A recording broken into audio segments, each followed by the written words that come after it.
మన రక్షకుడైన యేసుక్రీస్తు నామములో అందరికీ వందనాలండి. ఈరోజు దేవుని మాటలు పేతురు వ్రాసిన మొదటి పత్రిక 3వ అధ్యాయం 14వ వచనం.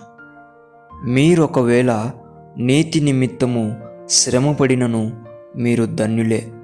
వారి బెదిరింపునకు భయపడకుడి, కలవరపడకుడి.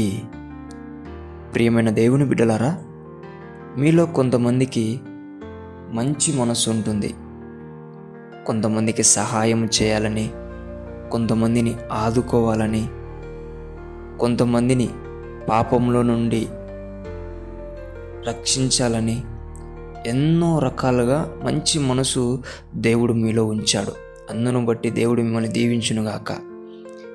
దేవుని బిడ్డలారా, అయితే ఇలాగా నీతి నిమిత్తం ప్రయాసపడేటప్పుడు, నువ్వు ఎవరికన్నా సహాయం చేయాలనుకున్నప్పుడు, ఎవరికన్నా స్వార్థ చేయాలనుకున్నప్పుడు, ఎవరికన్నా ఏదన్నా మేలును అందించాలనుకున్నప్పుడు కొంతమంది ఏం చేస్తారంటే నిన్ను భయపడిస్తారు, కొంతమంది నిన్ను బెదిరిస్తారు, కొంతమంది నీవు కలవరపడేలా చేస్తారు.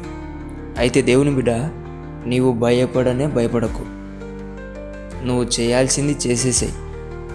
మంచి చేసేటప్పుడు మనకెప్పుడు దేవుడు తోడుంటాడని నీ విశ్వాసంలో నీవు స్థిరపరచుకో.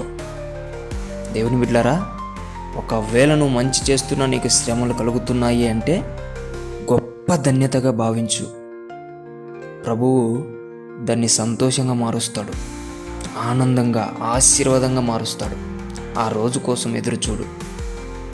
భయపడకు, బెదిరింపులకు వెనగు తీయకు, అస్సలు కలవరపడకు. దేవుడు నీతోనే ఉన్నాడు, నీలోనే ఉన్నాడు, నీలోనే ఉండి కార్యం చేస్తాడు. దేవుడి మాటలను దీవించునుగాక. ప్రార్థిద్దాం. దేవా, మీకు వందనాలు, స్తోత్రాలయ్యా. చాలామందికి మంచి మనసునిచ్చావయ్యా. సహాయం చేయాలని, సువార్తను అందించాలని, అనేక మందిని ఆదుకోవాలని, అటువంటి వారి మనసులను నీవు దీవించి ఆశీర్వదించండి. అలాగుననే వారు చేస్తున్నప్పుడు వస్తున్నటువంటి భయములను, బెదిరింపులను, కలవరలను యేసునామములో తొలగించి ధైర్యముతో బిడ్డలను నింపమని యేసునామములో ప్రార్థిస్తున్నాం తండ్రి. ఆమేన్.